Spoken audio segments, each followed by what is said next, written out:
तो दोस्तों आज की वीडियो में आपका स्वागत है। दोस्तों आज की वीडियो में हम प्लॉट का क्षेत्रफल आसान तरीके से कैसे निकाला जाता है वो सीखेंगे। दोस्तों सबसे पहले हम वर्गाकार और आयताकार प्लॉट का क्षेत्रफल कैसे निकाला जाता है वो सीखेंगे। उसके बाद हम इन दो एग्जाम्पल में जो प्लॉट दिए गए हैं उनका क्षेत्रफल आसान तरीके से कैसे निकाल सकते हैं वो जानेंगे।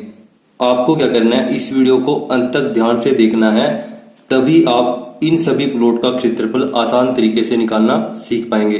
तो चलिए आज की वीडियो को शुरू करते हैं।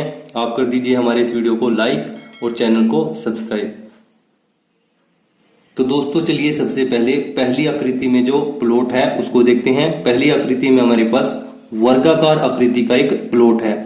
ठीक है, वर्गाकार आकृति कौन सी होती है दोस्तों? जिस आकृति में सभी भुजाएं एक समान हो। ठीक है, जैसे यहाँ पर हमारे पास ये भुजा भी 40 फीट की है, ये भुजा भी 40 फीट की, ये भी 40 फीट की और ये भी 40 फीट की।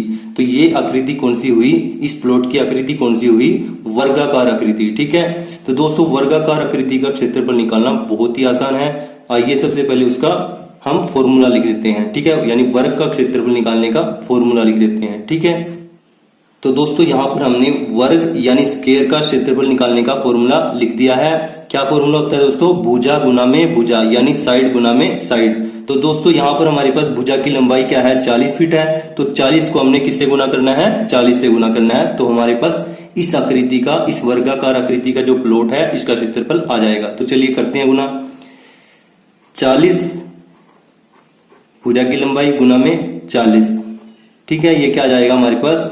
4 चौके 16 है और 2 हमारे पास ये आ जाएंगी 0। ठीक है, ये किस में है? फीट में है, तो इसको लिखेंगे हम वर्ग फीट। ठीक है, क्योंकि हम क्षेत्रफल को हमेशा वर्ग में मापते हैं यानी स्क्वायर में नापते हैं। ठीक है, तो ये इसका उत्तर हो गया दोस्तों।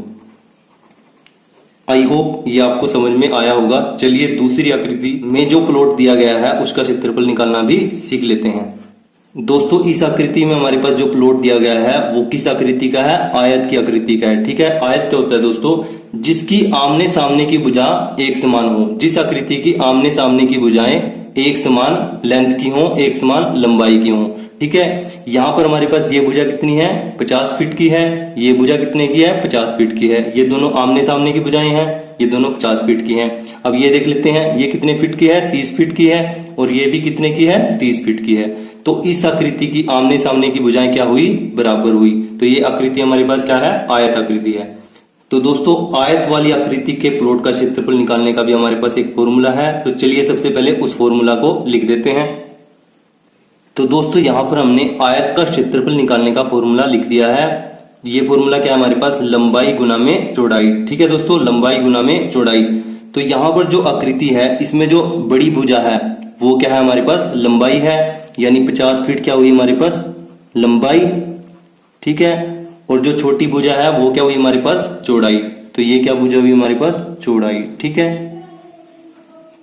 आई होप ये आपको समझ में आया होगा। अब ये सवाल बहुत ही आसान हो गया है, आपको सिर्फ वैल्यू यहाँ पर पुट कर देनी है और आपके पास उत्तर आ जाएगा। तो चलिए कर देते हैं वैल्यू को पुट। तो हमारे पास लंबाई कितनी है? 50 है, 50 लिख देते हैं। और चौड़ाई कितनी है? 30 है। ठीक है, 30 लिख देते हैं। दोनों की गुना कर देते हैं। 5 दिया कितना आ जाएगा? 15 और 2 0 आ जाएंगे। ठीक है, ये किस में आ जाएगा हमारे पास? वर्ग फीट में आ जाएगा, यानी फीट का स्क्वायर। ठीक है, इसको हम वर्ग फीट भी लिख सकते हैं या फीट का स्क्वायर भी लिख सकते हैं, दोनों एक ही बात है। तो ये आपके पास उत्तर क्या हुआ? 1500 स्क्वायर फीट। आई होप दोस्तों यहां तक आपको अच्छे से समझ में आ गया होगा। चलिए अगले 2 एग्जाम्पल्स को भी देख लेते हैं। तो दोस्तों चलिए इस आकृति में जो प्लॉट दिया गया है उसको देखते हैं। इस प्लॉट में हमारे पास ये भुजा कितने मीटर की है? 30 मीटर की है। ये 18 मीटर की है, ये 20 मीटर की है और ये 16 मीटर की है। ठीक है, यहाँ पर हमारे पास ये भुजा और ये भुजा दोनों समांतर हैं यानी पैरेलल हैं। ठीक है, पैरेलल यानी समांतर भुजाएं कौन सी होती हैं? जिनके बीच की दूरी हमेशा एक समान रहती है। ठीक है, यहाँ पर इस भुजा और इस भुजा के बीच की दूरी कितनी है? 14 मीटर है, जो हमेशा कितनी रहेगी? 14 मीटर ही रहेगी। ठीक है, तो इस प्रकार के प्लॉट का क्षेत्रफल हम कैसे निकालते हैं इसका भी एक फॉर्मूला है। आइए सबसे पहले उस फॉर्मूला को यहाँ पर लिख देते हैं। तो दोस्तों यहाँ पर हमने इस प्रकार के प्लॉट का क्षेत्रफल निकालने का फॉर्मूला लिख दिया है। इस प्लॉट में हमारे पास दो भुजाएं क्या हैं, समांतर हैं, ठीक है। और इन दोनों के बीच की दूरी क्या है, 14 मीटर है, यानी ऊंचाई क्या है हमारे पास, 14 मीटर है यहाँ पर, ठीक है। इसको क्या बोल सकते हैं हम, बीच की दूरी भी बोल सकते हैं, ठीक है, बीच की लंबाई या फिर दूरी, ठीक है। आई होप ये आपको समझ में आया होगा। चलिए अब इनका मान रख देते हैं और आपके पास इसका उत्तर बड़ी आसानी से निकल जाएगा, ठीक है। 1/2 लिख लेते हैं। समांतर भुजाएं कौन सी हैं, ये और ये है, ठीक है। ये भुजा और ये भुजा दोनों के पैरेलल हैं, दोनों समांतर हैं। लिख देते हैं इनको 30 जमा में 20, 30 + 20 गुना क्या है, इन दोनों के बीच की दूरी या फिर ऊंचाई कितनी है, 14 मीटर है, 14 लिख देते हैं, ठीक है। दोस्तों अगर आपको इस फॉर्मूला का पता है, ठीक है, तो इन दोनों आकृति में जो प्लॉट दिए गए हैं इनका क्षेत्रफल निकालना आपके लिए चुटकियों का काम हो जाएगा। जैसे यहाँ पर हमने वैल्यू पुट कर दी है, अब ये बड़ी आसानी से हम इसको सोल्व करके उत्तर निकाल पाएंगे, ठीक है।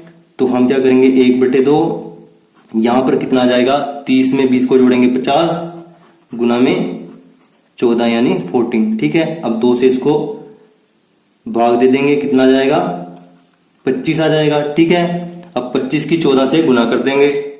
चलिए 14 की गुना करते हैं 25 से, 14 पंजे 70, 7 हासिल बच गया, ठीक है। 14 दूनी 28 और 7 कितना जाएगा, 35 आ जाएगा, ठीक है। किसमें था हमारे पास, मात्रक क्या था, मीटर था, तो इसका उत्तर क्या आ जाएगा, वर्ग मीटर, ठीक है। क्षेत्रफल को हम हमेशा वर्ग में यानी स्क्वायर में नापते हैं, तो इसका उत्तर होगा हमारे पास 350 वर्ग मीटर। आई होप ये आपको अच्छे से समझ में आया होगा। चलिए इस प्लॉट का क्षेत्रफल भी निकाल लेते हैं। दोस्तों इस प्लॉट में हमारे पास क्या है, ये भुजा कितने की है, 12 फीट की है, 12 फीट लंबाई की है, ये 14 फीट लंबाई की है, ये कितने की है, 20 फीट 6 इंच की है, ये कितने की है, 15 फीट 4 इंच की, ठीक है। तो सबसे पहले हमें क्या करना है, इन दोनों को भी फीट में कन्वर्ट कर लेना है, ठीक है, क्योंकि सभी के मात्रक हमारे पास क्या होने चाहिए, एक समान होने चाहिए, तभी हम इसको हल कर सकते हैं। तो दोस्तों चलिए करते हैं हल।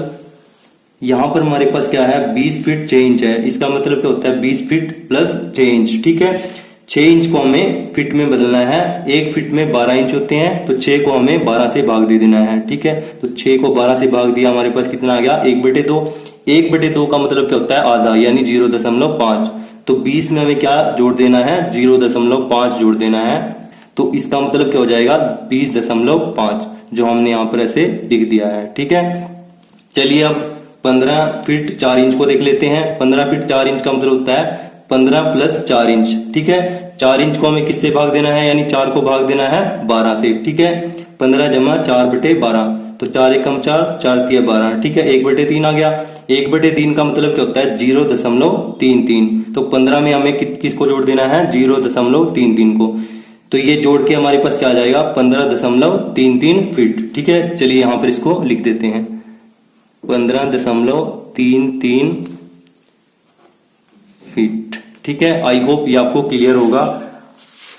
अब ये सारी भुजाओं की जो लंबाई है वो किस में कन्वर्ट होगी, फीट में कन्वर्ट होगी, ठीक है। अब इस सवाल को हम बड़ी आसानी से हल कर सकेंगे। हमें क्या करना है दोस्तों, इस आकृति में भी हमारे पास ये भुजा और ये भुजा दोनों क्या है, समांतर यानी पैरेलल हैं, ठीक है।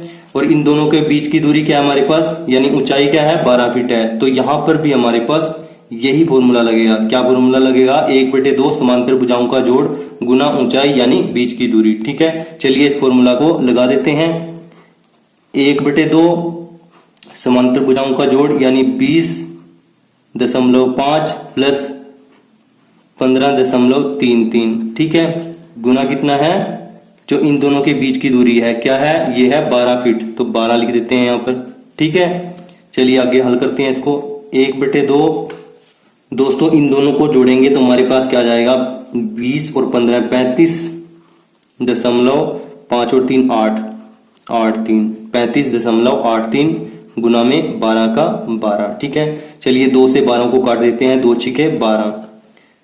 अब क्या करना है, सिंपली 35.83 को 6 से गुना कर देना है। चलिए करते हैं गुना। 6 तिया 18, 1 हासिल बच गया, 6 अट्ठे 48 और 1 49 आ जाएगा, 4 हासिल बच गए, 6 पंजे 30 और 4 34, 3 हासिल बच गया, 6 तिया 18 और 3 21। तो तो हमारे पास उत्तर क्या आ जाएगा 214.98 वर्ग फीट या फिर फीट स्क्वायर। ठीक है, तो दोस्तों इस प्लॉट का क्षेत्रफल क्या निकल के आया 214.98 फीट स्क्वायर, ये इसका उत्तर हुआ। आई होप ये सभी सवाल आपको अच्छे तरीके से समझ में आ गए होंगे। आपने इस सवाल में वर्गाकार आयताकार जो प्लॉट है उनका क्षेत्रफल निकालना सीखा। ठीक है, और इस प्रकार की जो आकृति हैं उनका क्षेत्रफल कैसे निकालते हैं, जिसमें दो भुजाएं पैरेलल हों और उनके बीच की दूरी भी दी गई हो, उनका क्षेत्रफल हम कैसे निकाल सकते हैं उसको भी आपने बड़ी आसानी से सीख लिया। आपको अगर ये फॉर्मूला आता है तो आप बड़ी आसानी से इस प्रकार के प्लॉट का क्षेत्रफल निकाल पाएंगे। दोस्तों इसी तरीके को अपनाते हुए इस आकृति में जो प्लॉट दिया गया है उसका क्षेत्रफल निकाल के कमेंट बॉक्स में उत्तर जरूर बताएं। अगर आपको हमारा ये वीडियो पसंद आया है, सभी सवाल अच्छे तरीके से समझ में आ गए हैं, तो वीडियो को लाइक करें, दोस्तों के साथ शेयर करें। अगर आपने चैनल को अभी तक सब्सक्राइब नहीं किया है तो चैनल को भी सब्सक्राइब जरूर कर लें। Thanks for watching this video. जय हिंद, जय भारत दोस्तों।